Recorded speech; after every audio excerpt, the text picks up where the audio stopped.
love personal finances. I love making budgets for fun. And I love Gilmore Girls, which is why I can't stop thinking about this. How is a single mom in the early 2000s Connecticut affording a house, private school, constant takeout, and 6 coffees a day?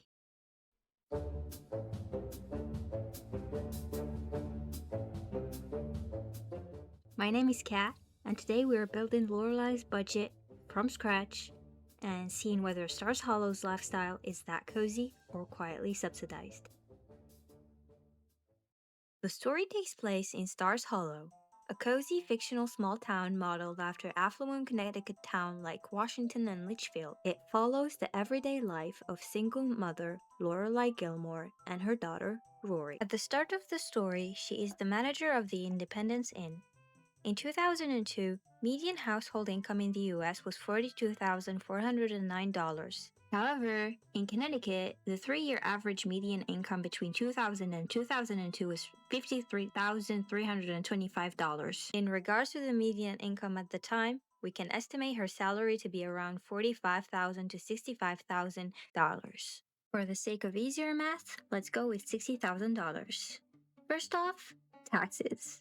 As someone who does not live in the US, this part took me a minute.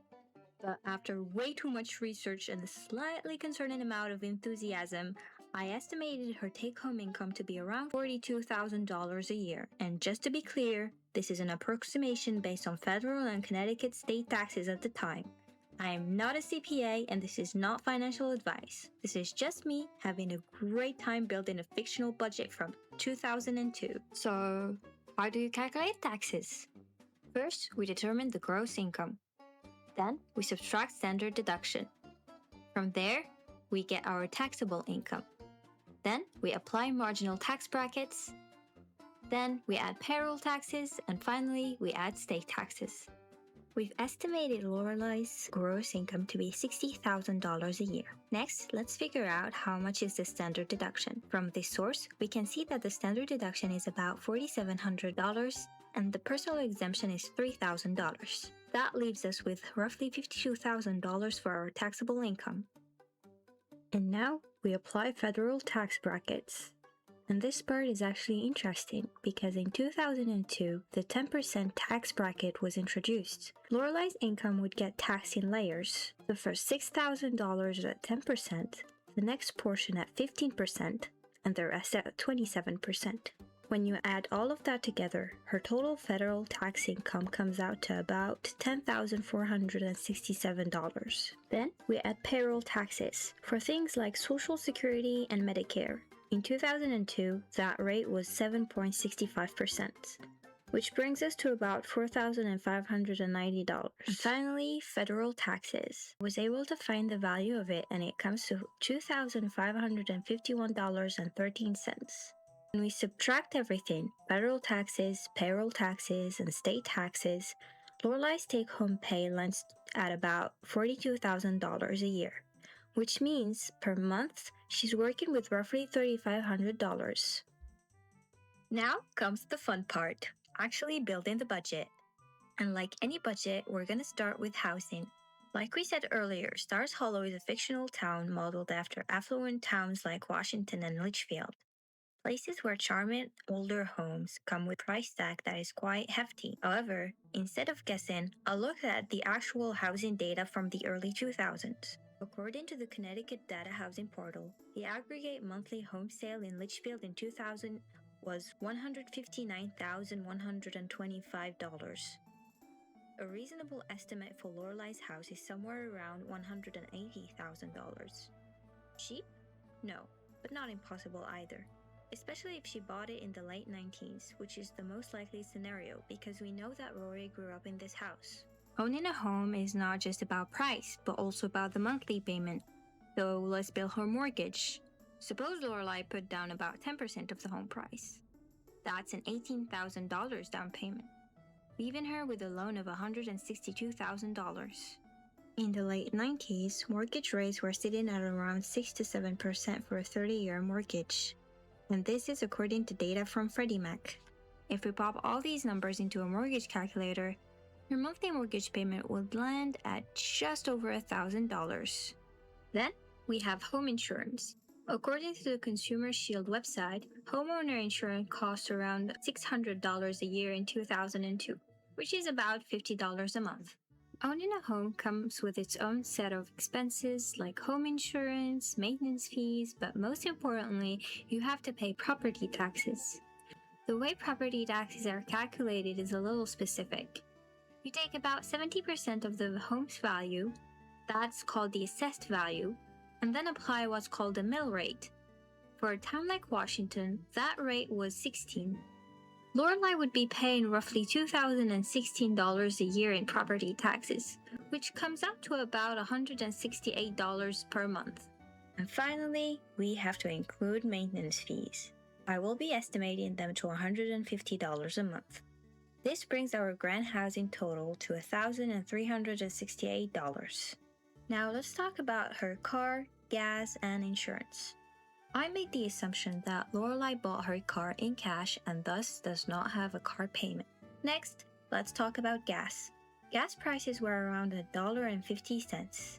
To be precise, the average gas price in 2001 was $1.446617, but for the sake of clean math, I went with $1.50. How many miles do they drive each month?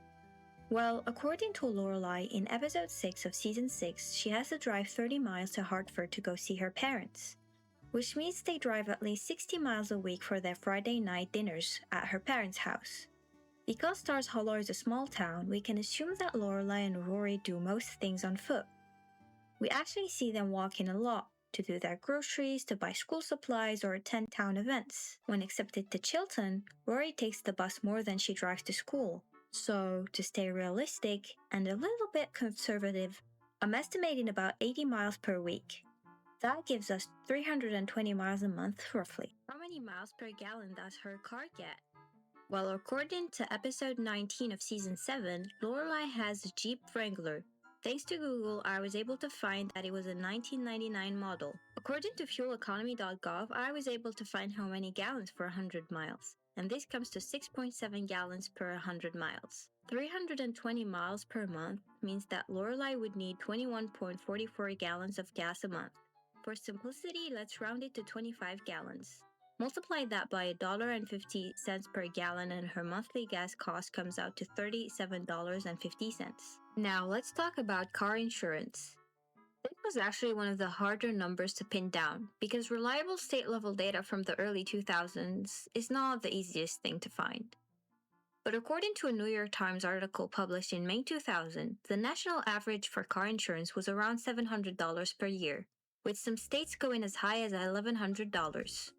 Since Connecticut tends to fall somewhere in the middle, and to stay on the safe side, I'm estimating Lorelai's insurance to be about $900 per year. And this brings us to $75 per month. For anyone who watched Gilmore Girls, food and coffee are a big theme of the show. Aspects of what makes it a comfort show is the relationship Lorelai and Lori have to food. They eat when they're happy, when they're sad, or when they're stressed. It makes for very relatable characters because food is such a comfort for many people. Lorelai is not a big cook, and this preface is said early up in the show. The Gilmore Girls rely on dining out a lot, especially at Luke's. They live on coffee, burgers, and the occasional Pop-Tart when they are having breakfast at home. So, is their dining out sustainable or not? Let's find out.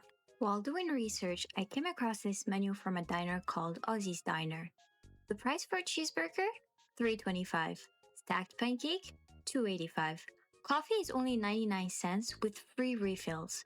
And their most expensive item is Ozzy's seafood platter for $8.45. So, is dining out really that expensive? No, it's not. It's affordable. It's possible. And frankly, with those prices, it makes total sense. So, for both Rory and Lorelai, let's estimate $20 worth of food per day, and it includes takeout, Luke's, and groceries. This comes out to $600 per month. Let's say $400 for dining out and $200 for groceries and other necessities such as toiletries or school supplies. Discretionary expenses. Rory loves books. Lorelai loves movies, sewing, and shopping. Like anybody else, their hobbies and interests involve some sort of spending. To keep things realistic, I allocated $200 of discretionary spending each month into their budget. Other expenses. Other expenses for the Gilmore household would be around $200 budgeted for savings because I think Lorelai has shown to be a responsible adult who thinks of the rainy days and little pickles of life. Whenever something breaks or comes up, she does not seem to be bothered or stressed out unless it's a big expense like Rory's school tuition, which we'll discuss a little later. That leaves us with $1,069.50 extra each month, which sounds like a lot, right? But before we get too comfortable with that number, we need to talk about something the show only briefly mentions in season 7, retirement. Because in the United States, Social Security exists, but for most people, especially in the middle and upper class, it's not enough on its own, which means you're expected to save for retirement by yourself. Usually through employer plans like a 401b or 401k, or personal accounts like IRAs, individual retirement account, where you set aside money every month for the future. And realistically, someone in Lorelai's position, especially after she starts her own inn, would need to be putting aside at least a few $100s a month. Which means that $1,000 we had left is slowly starting to shrink. Let's suppose Lorelai set aside $500 a month for retirement. From 2002 to 2004, the maximum contribution for a Roth IRA was $3,000. So we can suppose that Lorelai has another account, like a traditional IRA for example, to save the rest. Now add real life, medical expenses, gifts for birthdays, unexpected costs. That's easily $100 a month. So are we done now? No, not really. I've not touched on the topic of phone expenses. In the early 2000s, cell phones were not as common. People used their landline mostly.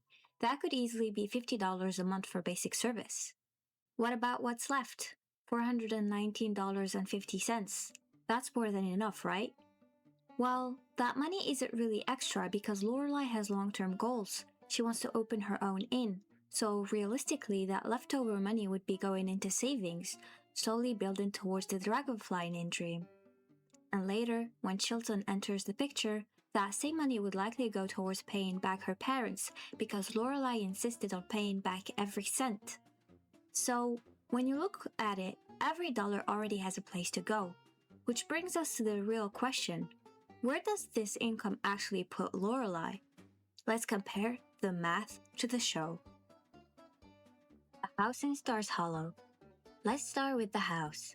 Based on everything we calculated, Lorelai is spending $1,500 on housing, out of $3,500 of monthly income. That's 43.3% of her salary. It can seem like a lot, but it factors in everything: mortgage, property taxes, insurance, and maintenance. And for the early 2000s Connecticut, that's actually reasonable, especially if she bought her house in the late 90s. The takeout myth. Let's talk about the takeout. Because from the outside, takeout seems to be their biggest expense, their most unrealistic one. The constant diner food, the coffee, the takeouts, it all looks so expensive, like the one thing that couldn't possibly fit into their budget. But that's in 2026 math, not early 2000 math. As we saw, prices back in the day were really reasonable for dining out. Breakfast items were all under $5. Lunch and dinner menus were between $5 and $8.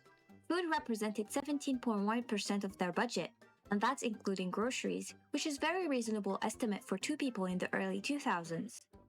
The takeout myth is actually just that, a myth. The most visible expense in the show is not really the problem. The Chilton tuition. Now, let's talk about Chilton.